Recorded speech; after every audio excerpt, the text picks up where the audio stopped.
날씨가 참 춥죠. 날씨가 추워요. 날씨가 추운데 사실 날씨가 추워서 우리가 하나님 앞에 드려진 예배까지 추우면 안 되겠죠. 하나님 앞에 예배 드리는 건 우리가 뜨거워야 됩니다. 예배 드리는 건 차가우면 안 돼요. 예배 드리면 내 영혼, 내 육신, 내 삶에 하나님의 은혜로 충만하고 성령의 뜨거운 역사가 일어나게 되어 있습니다. 예배는 우리의 영혼과 삶과 육신을 살리시는 하나님의 뜻이신 줄 믿습니다. 예배 잘 드려 축복받은 사람이 얼마나 많습니까? 예배는요 굉장히 중요한 겁니다. 오늘 이 드려지는 예배가 누누이 말씀드리지만 여러분들의 영혼과 삶을 세상 사람들에게는 운명을 바꿔놓는 시간이 될 수도 있다는 사실입니다. 예배 잘 드려 인생이 바뀌었다. 여러분, 성경에서는 그것을 증명하고 있고 또한 우리 믿음의 선배들 또한 그러한 삶을 살아 하나님의 큰 은혜와 축복을 누리며 살았다는 사실입니다. 그렇습니다. 오늘도 하나님께서 우리를 예배자로 부르셨습니다. 하나님 앞에 드려지는 이런 살아있는 영적인 예배, 뜨거운 예배, 하나님 앞에 드리시고 하나님의 귀한 은혜와 축복 가운데 살아가시는 주님의 귀한 자녀들이 되시기를 주님의 이름으로 축원합니다. 우리 다 같이 고백하십니다. 하나님께서 함께 하십니다. 우리 옆에 분들하고 우리 다시 한번 인사하시겠습니다. 성도님, 하나님께서 함께 하십니다. 누누이 이 말씀을 드리지만 하나님께서 함께 하시는 것은 굉장히 우리에게 복되고 귀한 일이라는 사실입니다. 그래서 이것을 자꾸 확인해야 된다는 사실이에요. 여러분, 성경에 참 우리들이 참 듣고 싶은 그런 단어들이 있습니다. 그 중에 여러분 축복이라는 단어, 축복, 복이라는 단어도 성경에 나오죠. 축복받았다, 축복받았다. 그리고 축복과 버금가는 그러한 우리들이 받고 싶고 우리가 늘 그러한 삶을 살고 싶은 그러한 단어가 나옵니다. 그 단어가 바로 형통이라는 단어입니다. 형통. 이 형통이라는 단어, 굉장히 우리들에게는 정말 동경의 대상이고 우리들도 그렇게 형통한 삶을 살았으면 좋겠다라는 생각을 하며 살아가곤 합니다. 자, 형통의 반대말이 뭘까요? 불통입니다. 불통. 정말 모든 일을 해봐도 안 되는 거예요. 왜 나는 다른 사람은 다 잘 되고 쉽게 가는 것 같은데 나는 왜 이렇게 하나하나 할 때마다 일도 잘 안 되고 관계도 참 제대로 형성이 안 되고 정말 삶이 피곤하고 어렵고 불통의 그러한 삶을 살아간다고 하시는 분들 또한 계시다라는 사실이에요. 그런데 여러분 그거 아세요? 하나님이 주시는 그러한 삶은요 공평합니다. 우리들 스스로가 그렇게 느끼는 것일 뿐이지 하나님은 이 세상에서 우리를 공평하고 누구는 잘 나가고 누구는 못 나가고 아니에요. 나중에요. 우리 장로님, 우리 원로 장로님 계시지만요. 연세가 80이 넘어가신 분들 다 똑같이 하시는 이야기가 있어요. 박사를 받으신 분이신 그런 위치에 계셨던 교수이셨던 분 또는 장관이셨던 분이나 저기 시골에서 학교 근처에도 가보지 못하시는 그러한 농사짓던 분이시나 80이 넘어가시면은 다 똑같다라는 거예요. 여러분, 하나님께서 주시는 인생은요 공평해요. 우리들은 생각에 불평하고 평등하지 못하다고 생각하지만 결국 살아가면서 하나님이 우리와 함께 하시는 인생을 자각하는 인생과 그렇지 못하는 인생은 삶에서 차이를 줄 수밖에 없다라는 사실이에요. 신명기 29장 9절에 보면 이런 말씀이 나와요. 너희는 이 언약의 말씀을 지켜 행하라. 그리하면 너희의 하는 모든 일이 형통하리라. 하나님의 말씀을 듣고 잘 지키면 형통하게 하시는 축복을 하나님께서 우리에게 주신다고 말씀하셨다라는 사실이에요. 형통한 것은요 아주 쉽게 이야기하면 말씀을 잘 듣고 따라서 살아갈 때 하나님의 귀한 형통의 축복을 받게 되는 줄 믿습니다. 한문에 이런 말이 있어요. 혹시 들어본 분 계십니까? 궁인지사 번역 파비. 굉장히 좀 어렵죠. 혹시 아시나요? 궁인지사 번역 파비. 이 말의 뜻이 무슨 뜻이냐? 길고 장황하지만 내용은 이겁니다. 안 되는 사람은 뒤로 넘어져도 코가 깨진다. 이 얘기예요. 안 되는 사람은 뭐 해도 안 된다. 어떤 책에 보니까 이런 내용이 나오더군요. 잘 되는 분은 넘어져도 산산뿌리 앞에 넘어지고, 안 되는 분은 뒤로 넘어져도 코가 깨진다. 잘 되는 사람은 앞으로 넘어지면서 이게 뭐야 했는데 세상에 산산뿌리가 보이네. 안 되는 사람은 뒤로 넘어져도 코가 멀쩡해야 되는데 코가 깨져. 정말 하나님께서 주시는 그런 귀한 삶, 어떻게 보면 우리들이 상식을 띄워놓고 그러는 경우로 살아가는 인생이 얼마나 많다라는 사실을 여러분들이 잘 아실 거예요. 리차드 게일로드 브릴리라는 사람이 있습니다. 이 사람이 한 권의 책으로 수십억을 벌었어요. 그러니까 책 한 권을 썼는데 그 책이 전 세계에서 센세이션을 일으켰습니다. 그 책 제목이 뭐냐면 성공하는 사람들의 7가지 비결, 가로치고 영적, 이거예요. 성공하는 사람들의 7가지 영적 비결이에요. 제목이. 쉽게 이야기해서. 그가 책 서문에다 이렇게 썼어요. 하나님께서는 일찍이 성공에 대한 책을 쓰셨다. 그 책의 이름은 무엇이다? 성경이다. 그리고 그 성경을 읽으면서 굉장히 중요한 인생의 핵심 진리를 깨닫습니다. 이분이. 거기에 뭐라고 써있느냐? 인생에 성공하고 싶으십니까? 여러분들의 삶의 목적을 하나님의 목적을 따라서 살아가십시오. 이거였어요. 아주 간단합니다. 여러분 예전에 전 세계적으로 또 한 가지 베스트셀러가 됐다 아주 유명한 책이 있죠. 목적이 이끄는 삶. 똑같은 내용이에요. 우리들의 삶의 목적을 하나님의 뜻에 맞춰라 이겁니다. 아주 단순해요. 우리의 뜻과 목적으로 살아가는 것이 아니라 내 인생을 하나님의 목적에, 즉 그 뜻에 맞춰 살게 될 때 바로 하나님께서 주시는 놀라운 성공을 이룰 수 있다라는 사실이에요. 자, 여러분, 성공은 하나님께서 주시는 축복입니다. 오늘 우리들에게는 성공하고 싶은 사람들이 있어요. 당연히 누구나 당연히 성공하고 싶죠. 그런데 우리들은 그 성공을 굉장히 어렵고 힘들게 생각해요. 심지어 하나님이 주시는 그 꿈조차도 우리는요, 굉장히 외면하고 살 때가 많아요. 그러면서 나 같은 인생이 또는 아무리 해봐도 안 되는데 라는 생각을 해요. 보통 사람들이 20%에서 30%가 하나님이 주시는 꿈을 꾸고 인생을 살아간다고 합니다. 그런데 그거 아십니까? 실질적으로 하나님이 주시는 꿈을 실천하는 사람은 2%에서 3%밖에 안 된다는 사실이에요. 꿈은 많이 꾸는데 그것에 그 꿈의 목적에 맞춰서 실천하며 살아가는 사람은 별로 안 된다는 거예요. 매주마다 듣는 설교, 우리들이 너무나 잘 아는 그런 신앙의 선배들의 그런 삶의 간증을 들으면서 우리들은 아멘 하면서도 실질적으로 내 삶은 그것과 전혀 상관없는 삶을 살아가는 사람들이 많다라는 사실이에요. 여러분, 오늘 우리들에게는요, 바로 2%에서 3%에 드는 그런 축복의 결단과 실행을 가능케 하는 삶을 사시는 성도 여러분 되시기를 주님의 이름으로 축복합니다. 우리 다 같이 성경 말씀 한번 찾아보겠습니다. 구약 성경 899페이지 시편 128편 1절 2절.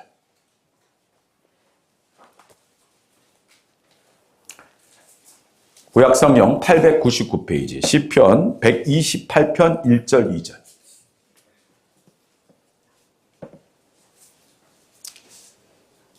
자, 우리 찾으신 분들 다 같이 한 목소리 읽겠습니다. 시작. 여호와를 경외하며 그의 길을 걷는 자마다 복이 있도다. 내가 내 손이 수고한 대로 먹을 것이라. 내가 복되고 형통하리로다. 여호와를 경외하며 그 뜻을 따라서 행하는 자, 내가 내 수고한 대로 열심히 살아가는 자, 결국 하나님께서 결국 형통케 하시는 축복을 우리에게 주신다는 거야. 아까 말씀드렸죠. 인생의 불평, 어떻게 보면 불평등하다라고 생각하지만 그 인생을 살아가는 이치, 그 뜻 가운데서 하나님의 은혜, 하나님의 말씀, 하나님의 뜻을 행하는 그 목적대로 살아갈 때 하나님께서 형통케 해주시는 삶을 우리에게 열어주신다는 사실이에요. 여러분, 교회만 왔다 갔다 하시는 분들, 그런 분들 많으시잖아요. 그런데 그런 분들이라고 해서 다 하나님을 경외합니까? 아닙니다. 이 시간 똑같이 예배드려도요, 하나님을 경외하는 마음으로 예배드리시는 분들이 있는가 하면 그렇지 않고 경외하지 않고 중심에 하나님을 비껴나가고 내 중심이 아직도 딴 것이 중심을 자리 잡고 있는 분 또한 계시지 않냔 말이에요. 여러분, 하나님께서 오늘도 우리의 중심에 계시고 그리고 그 중심에 하나님이 계신 것을 믿고 따라가는 하나님의 말씀 가운데 따라가는 삶은 결국은 하나님의 주시는 축복을 누리며 살아가는 인생이 될 수밖에 없다라는 사실이에요. 오늘도 말씀에 순종하며 그 뜻에 따라 믿음으로 결단하며 나아가시는 사랑하는 성도 여러분 되시기를 주님의 이름으로 축원합니다. 이 형통이라는 말을 이스라엘어, 히브리어로 찾아봤어요. 예, 히브리어로 츠라크라는 말입니다. 이 뜻이 무슨 뜻이냐면 우리들이 잘 아는 성공하다라는 뜻보다도 두 가지의 더 큰 뜻이 있습니다. 그게 뭐냐? 첫 번째는요, 막힘없이 나아가다. 이거는 대강 우리들이 아는 말이에요. 근데 또 한 가지 단어는 잘 우리들이 모르는 뜻을 가지고 있어요. 그게 뭐냐? 번성하다라는 뜻이에요. 어떻게 보면 이 형통이라는 말의 가장 핵심은 번성하다입니다. 즉, 하나님께서 우리에게 삶에 형통의 축복을 주시는 것, 그것은요, 바로 하나님의 은혜 가운데서 우리의 삶에 번성케 하시는 그러한 놀라운 축복이 우리에게 준비되어 있다는 사실이에요. 그럼 번성. 성경에 보면 아브라함에게 주신 바로 축복이죠. 하늘의 별과 같이 바닷가의 모래알과 같은 번성케 하시는 그러한 축복. 이것은 또한 자손의 축복일 수도 있고 물질의 축복일 수도 있지만 하나님은 더욱더 많게 하시는 그러한 축복을 우리에게 약속해 주셨다라는 사실이에요. 그래서 이제 아브라함은 비록 아들을 실적으로 정식적인 아들은 한 명이었지만 그 다음 이삭을 거쳐서 그리고 그 다음 야곱 이후에는 바로 우리들이 아는 12명의 아들을 결국 얻게 되었다라는 사실이에요. 본격적으로 그 12명이 중심이 되어 12지파가 형성이 되었고 또한 그 12지파를 통하여 믿음의 역사 속에 전 세계 하나님의 구원, 바로 믿음의 후손, 저와 여러분들이 그런 믿음의 후손으로서 하나님 앞에 또한 택함을 받았다라는 사실이에요. 오늘 그 중에서 그 12명의 아들 중에서 우리들이 잘 아는 바로 유다도 있을 것이고 막내 아들은 베냐민도 있고 그러나 가장 유명한 아들이 누구예요? 우리들이 잘 아는 요셉입니다. 이 요셉은 너무나 말씀을 너무 많이 드려서 우리들이 잘 알아요. 요셉은 정말 다사다난한 그러한 시간들을 보냈죠. 처음에는 아버지의 사랑을 독차지함을 받고 그러다가 형들의 시기와 질투 속에서 결국은 노예로 끌려가게 되고 그리고 오늘 말씀의 배경인 바로 친위대장, 애굽의 친위대장이었던 왕의 친위대장이죠. 보디발의 집에 팔려가고 보디발의 집에서 또한 하나님의 축복으로 잘 지내다가 억울한 모함을 받아서 또한 감옥에 가게 되고 또 그 감옥에서 하나님께서 또 큰 은혜를 베푸셔서 결국은 총리 대신이 되는 그러한 드라마틱한 인생을 살게 되었다라는 사실이에요. 그리고 나서 그것도 우리들이 거기까지만 기억합니다. 심지어 장수의 축복까지 받게 돼요. 몇 살까지 살았냐면 110세까지 살았어요. 그리고 심지어 내가 후손들에게 내가 애굽에서 나의 유골이 영원히 묻히길 원하지 않는다. 하나님이 주신 약속의 땅으로 너희들이 들어갈 때 내 유골을 같이 파내서 그 유골을 하나님의 약속의 땅으로 옮겨 달라고 했는데 놀랍게도 우리들이 잘 아는 출애굽의 사건 속에서 바로 요셉의 유골이 건너가게 되었다라는 사실이에요. 즉 하나님의 그런 귀한 뜻 은혜 가운데 드라마틱한 인생을 살았던 사람이 요셉이라는 사람이에요. 그런데 놀랍게도 이 요셉의 인생은 드라마틱하죠. 정말 고난의 시간 또한 많았어요. 고통의 시간 또한 많았어요. 그런데 이 요셉을 성경에서는 이렇게 이야기합니다. 따라합시다. 형통한 자.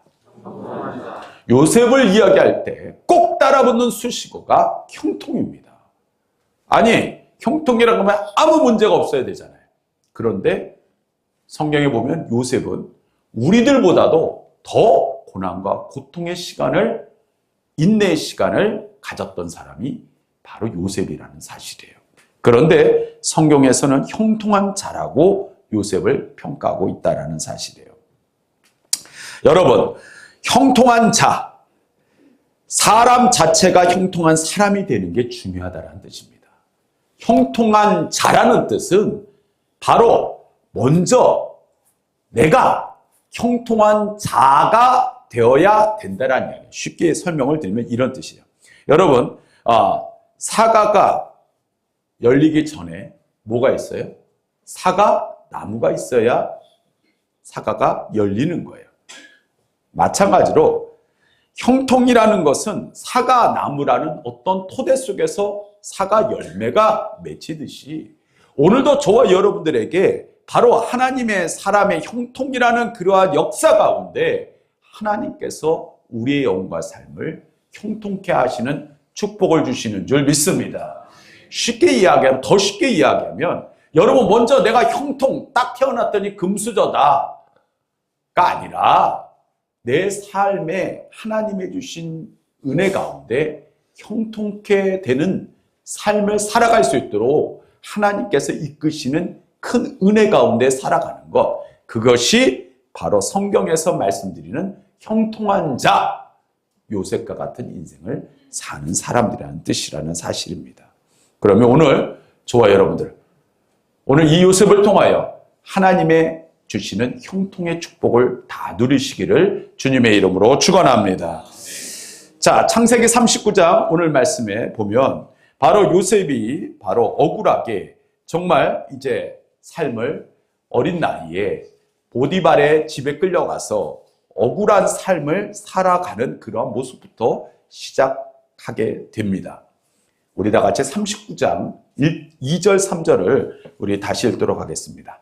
우리 본문 말씀 2절 3절 읽겠습니다. 시작. 여호와께서 요셉과 함께 하심으로 그가 형통한 자가 되어 그의 주인 애굽 사람의 집에 있으니 그의 주인이 여호와께서 그와 함께 하심을 보며 또 여호와께서 그의 범사에 형통하게 하심을 보았더라. 자, 오늘 이 39장에 보면요, 형통이라는 말이 계속 나옵니다. 그런데 지금 이 요셉은 어떻게 돼요? 억울하게 정말 힘든 고난의 시간을 시작하게 됩니다. 모함으로, 노예로부터. 그런데 노예로부터 시작되는 삶에 꼭 따라붙는 단어가 옆에 있어요. 뭐예요? 형통입니다. 우리 같으면은 이게 형통이야? 라고 하지만 성경에서는 형통이라 라고 계속 말하고 있다는 사실이에요. 2절에 보면 여호와께서 요셉과 함께 하심으로 라는 단어가 나와요. 자, 여러분 성경 피신 분들 계십니까? 거기에다가 혹시 볼펜 있으시면 밑줄로 쫙 그어놓으세요. 자, 형통은요, 중요한 사실이 있습니다. 형통은 따라합시다. 하나님의 임재. 쉽게 이야기하면 하나님의 동행하심의 축복으로부터 시작되는 겁니다. 어느 날 갑자기 내가 축복받았다 라고 하시는 분들이 있어요. 하나님께서 나에게 축복해 주셨어. 그런데 그 축복이라는 단어를 우리는 되게 헷갈려하고 착각하시는 분들이 많은데 그 시작의 출발점은 무엇이다? 하나님이 우리와 함께 하시다. 이겁니다. 하나님이 우리와 함께 하실 때 누려지는 축복, 형통이라는 사실이에요. 즉 하나님의 임재 가운데 살아간다는 것은 지금 당장 우리들의 형편과 삶이 눅눅하지 않고 어렵고 힘이 든다 하더라도 하나님이 우리와 함께 하신다면 뭐가 있는 거예요? 이미 그것은 축복의 시작의 출발점으로 살아가는 인생이 되었다라는 사실이에요. 많은 분들이 그렇게 생각합니다. 출발, 어떤 분들은요, 참 뒤처지고 어떤 분들은 참 출발이 고달프고 힘든 인생의 그러한 스타트 라인에 서신 분들이 계세요. 그런데 다 유리한 고지를 가지고 살아쳤던 분들이 물론 성공 확률이 있다고 하지만 그러나 인생의 마지막 종착역으로 갔을 때는요, 어렵고 힘이 들고 고난의 시간들, 어떻게 보면 인생의 풍파 속에서 또한 그거 가운데에서 잘 이기고 성장하며 믿음으로 살아갔던 분들이 성공하는 경우가 더 많다는 사실을 여러분 아십니까? 그렇습니다. 오늘 우리들에게는요, 그렇습니다. 그래, 나는 인생을 다시 한번 태어나고 싶어. 그런데 성경에서 보면요, 안타깝게도 기독교에서는 뭐예요? 윤회관을 말하지 않습니다. 그러면 우리 인생은 태어났으면 뭐예요? 죽음으로 끝납니다. 죽음 이후에는 천국 아니면 지옥이에요. 자, 그러면 오늘 저와 여러분들의 인생, 이제 남은 인생을 어떻게 살아가는 것이 축복, 형통의 인생을 살아가게 되겠냐는 말이에요. 지금이라도 늦지 않았다라는 사실이에요. 따라합시다. 하나님이 우리와 너와 함께 하셔야 됩니다. 할렐루야.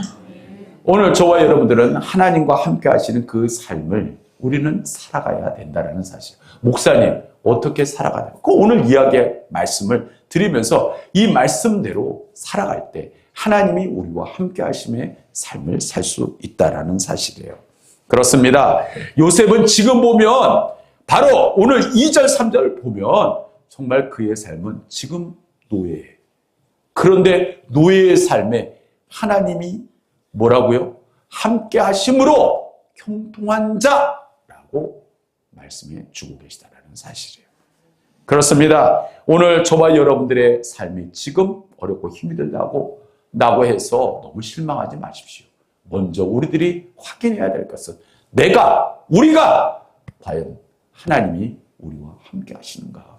그것부터 우리들은 확인하고 믿음으로 주님 앞에 세움받아 나아가는 주님의 귀한 하나님의 사람들이 되어야 되는 줄 믿습니다.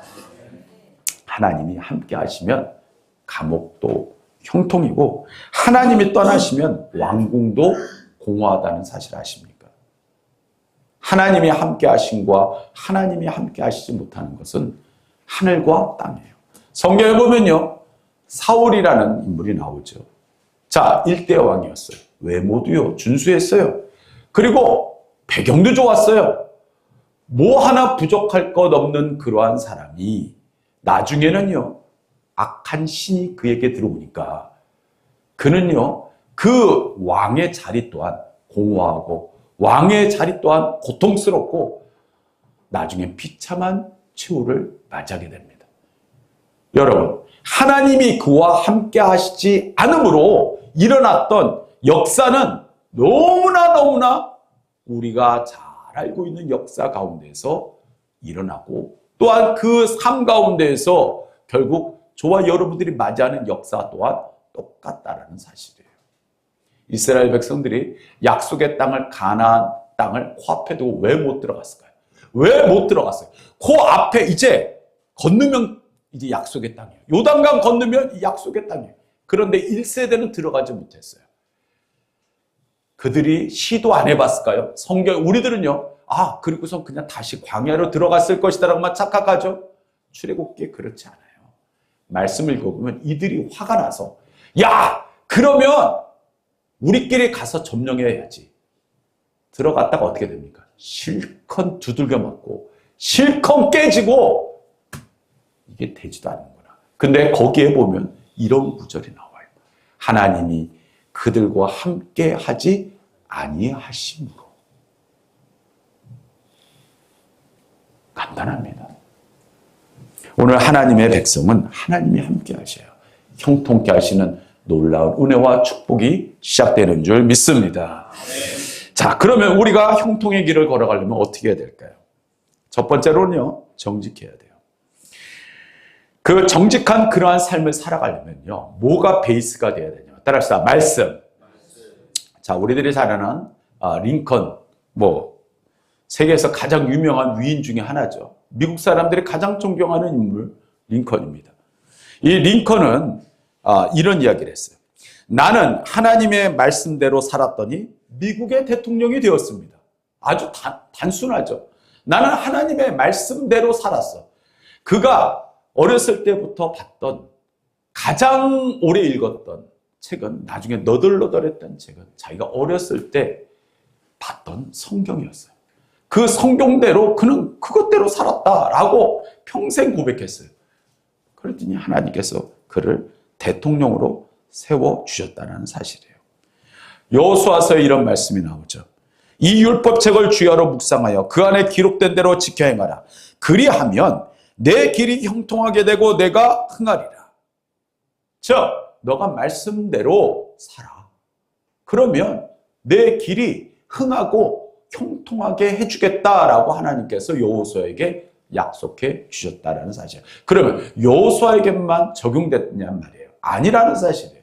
저와 여러분들의 삶에도 하나님의 말씀을 믿고 살아간다라는 것, 순종하며 살아가는 것, 그 형통의 역사 가운데서 저와 여러분도 하나님께서 부르시고 그대로 살기를 원하시는 줄 믿습니다.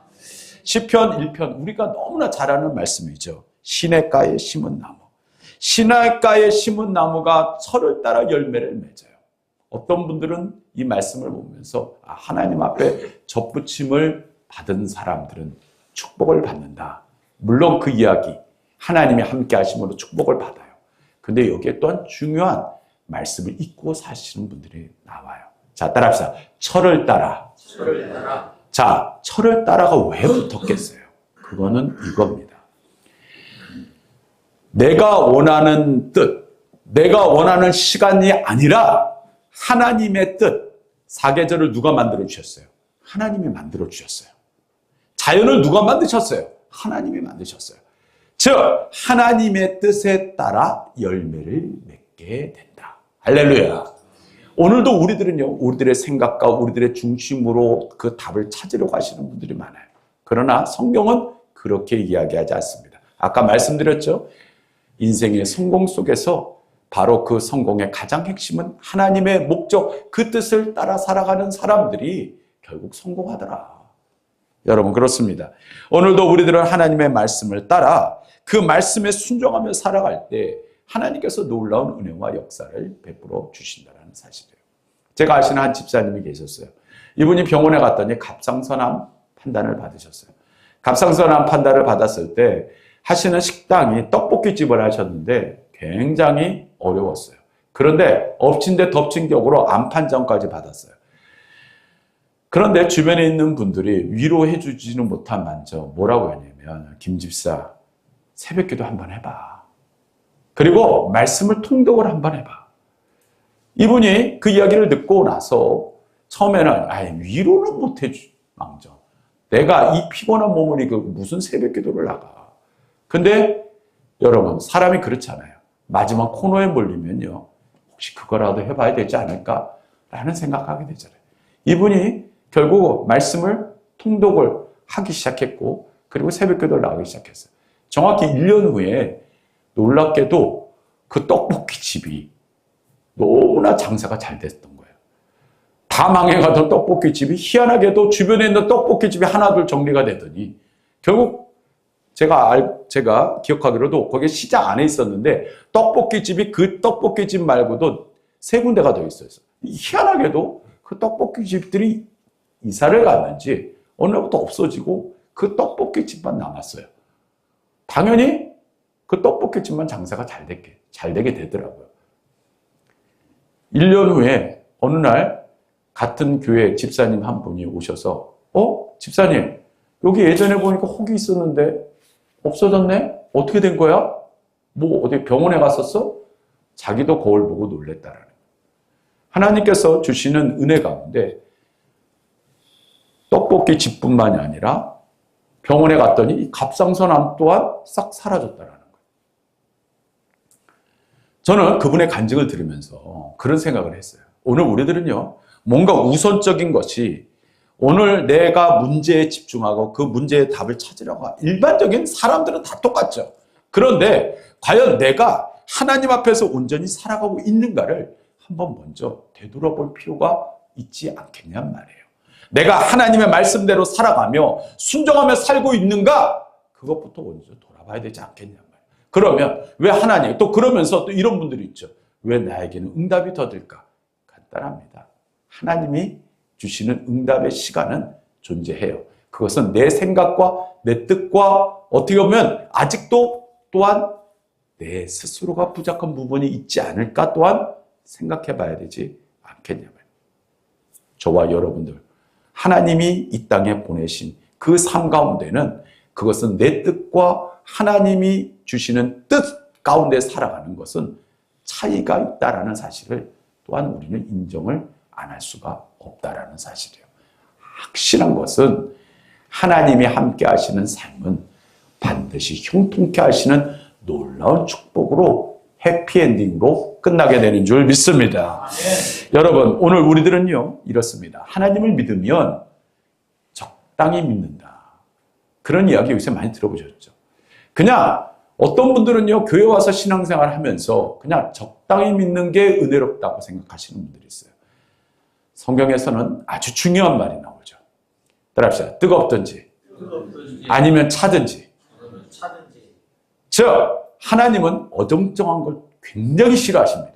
그런데 요새 보면 신앙생활을 어정쩡하는 게 잘 믿는 거로 착각하고 살아가시는 분들이 엄청 많습니다. 하나님은 결단코 그거 원하지 않습니다.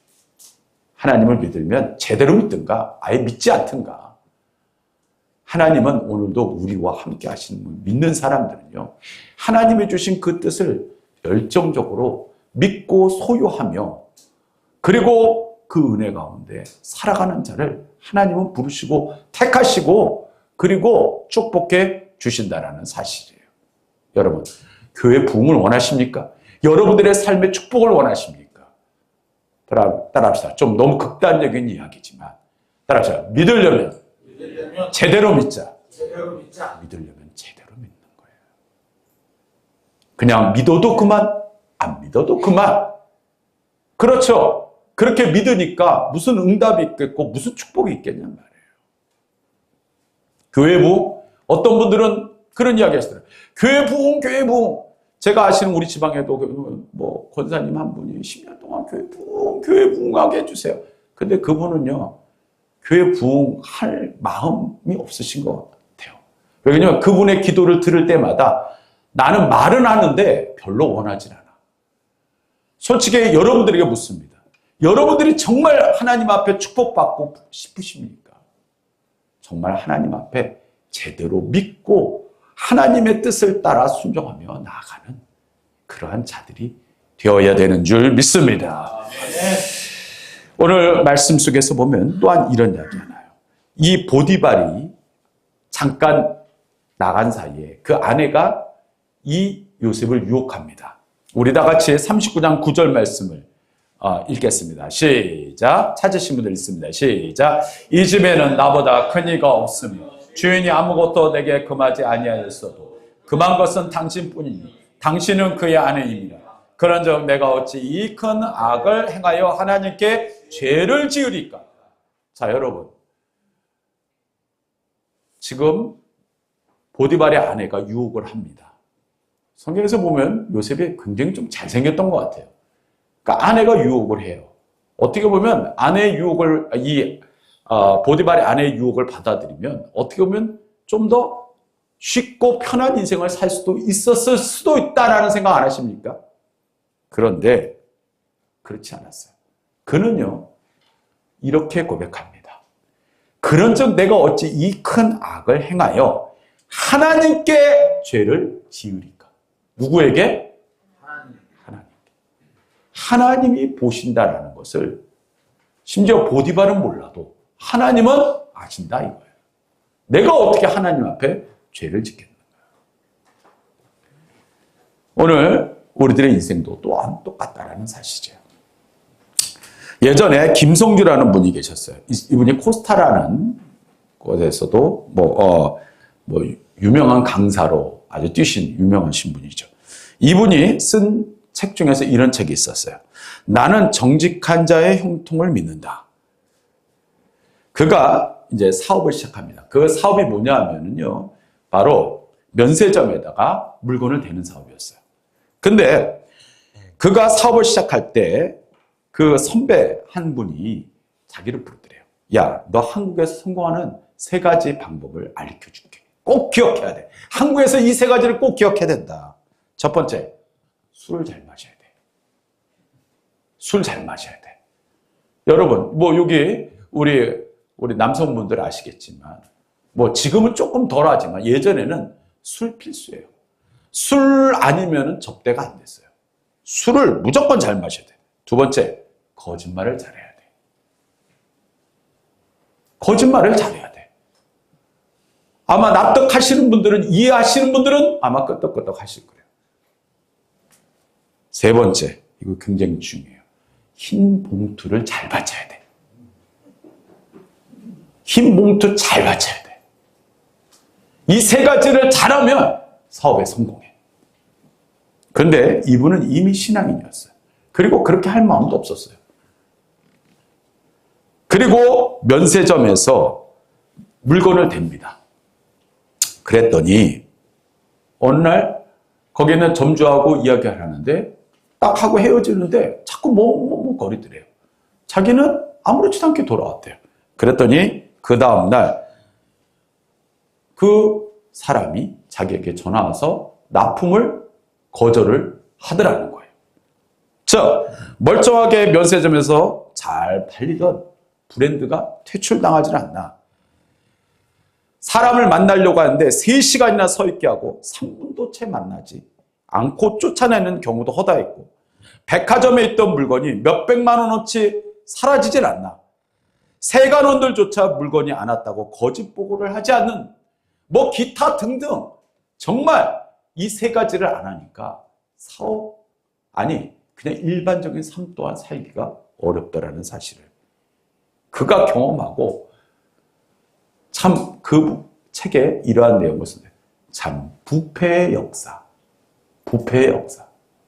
아마 그 시대를 살아보셨던 혹시 인생 선배분들은 혹시 아실 거라는 사실을. 그 당시에 면세점 사업은요, 99.9% 뇌물 바치지 않으면요 살아남을 수가 없었답니다. 그런데 하나님 앞에 정말 살아가는 그러한 삶, 정말 고집스럽게 살아갔더니 하나님께서 큰 은혜와 축복으로 하나님께서 축복해 주셨다는 사실이에요. 우리와 같이 성경 말씀 한 번 더 찾아보겠습니다.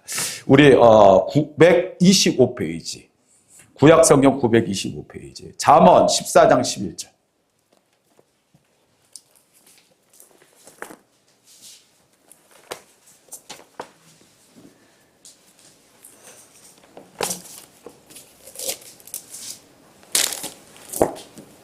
자, 14장 11절. 자, 우리 찾으신 분들 다 같이 읽도록 하겠습니다. 11절, 12절 읽겠습니다. 시작. 악한 자의 집은 망하겠고 어떤 길은 사람이 보기에 바르나 필경은 사망의 길이니라. 여러분, 즉 악한 자의 집은 망하고, 그리고 어떤 길은 사람이 보기에 편하고 그 길이 쉽고 정말 똑똑하게 가는 그런 길을 착각하지만 결국은 사망의 길에 이르게 된다는 사실이에요. 여러분, 그렇습니다. 오늘도 우리가 하나님의 사람으로 살아가는 것은 현실에 너무 집착하는 건 그것이 문제가 아니라는 사실이에요. 오늘도 하나님이 주시는 그런 정직한 삶, 하나님이 보고 계셔. 자, 따라합시다. 하나님이 보고 계십니다. 중요한 말씀이에요. 마지막으로, 자, 따라합시다. 하나님의 소명. 오늘 이 요셉의 삶은 어떻게 보면 단순하게 자기가 입신양면에서 성공하는 드라마틱한 인생을 이야기하지 않습니다. 나중에 이 창세기 후반에 가보면 결국은 형제들과 대면하는 그러한 이야기가 나오죠. 그때 요셉은 이렇게 고백합니다. 나의 인생은 하나님의 뜻 가운데 지금 이곳에 서 있게 됐고, 지금 인생의 결과는 하나님의 뜻으로 형님들을 맞이하게 될 수 있도록 하나님께서 나를 먼저 이곳에 보내셨습니다. 할렐루야. 아멘. 이렇게 고백합니다. 아, 내 인생이 어렵고 힘이 들어서 나 성공했어. 형님들 보셨죠? 형님들이 나를 팔아먹었고 내가 얼마나 고난과 고통을 당했습니까? 에이 못된 형들. 이게 아니라 내가 먼저 하나님께서 이곳에 보내셔서 형님들과 또한 우리 가족들을 지키고 보호하실 수 있도록 하나님께서 나를 이곳에 보내신 인생을 살게 되었습니다. 따라합시다. 소명. 하나님의 부르심의 인생을 고백하는 요셉의 말을 우리들은 기억해야 된다는 사실이에요. 그렇습니다. 한 가지 말씀을 더 드리겠습니다. 한 장로님이 계셨어요. 근데 이 장로님이 굉장히 큰 이제 축복을 받게 되셨어요. 근데 이분이 늘 간증하는 이야기가 계셨어요. 이 장로님의 아버님이 목수였어요. 근데 너무나 가난해서 그 당시 한강에 텐트를 치고 집이 없었어요. 집이 없어서 텐트를 치고 살았어요. 근데 이 아버님이 그렇게 신앙생활을 열심히 하셨대요. 그런데 돌아가시면서 유언을 이렇게 하셨답니다. 아들아, 내가 다니는 교회에 피아노가 없어서 피아노를 바치기로 소원했단다.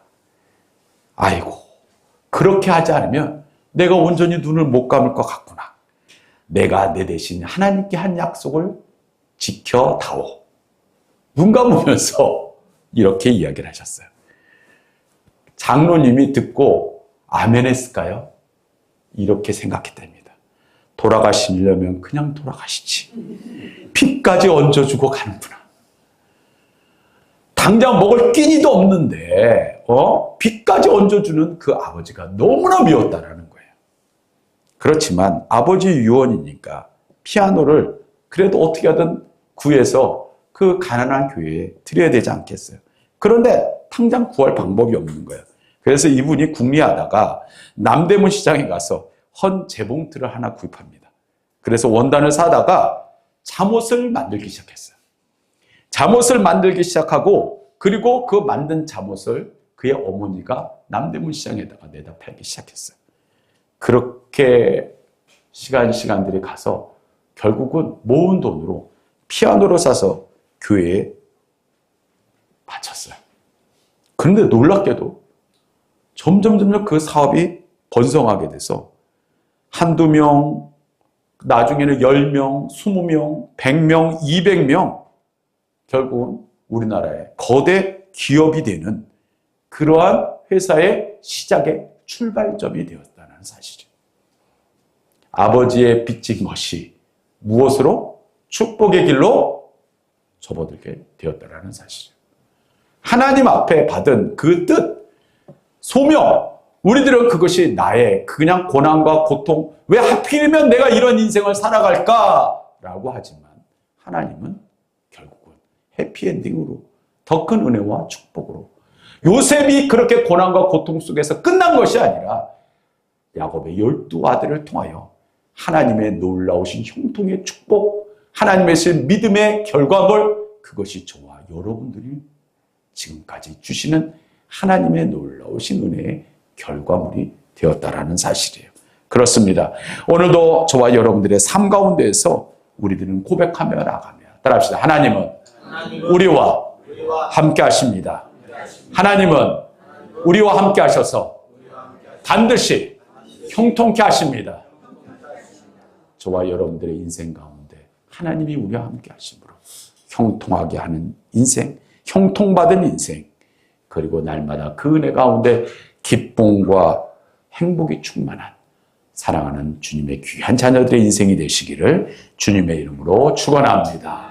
우리 찬양하시고 기도하겠습니다.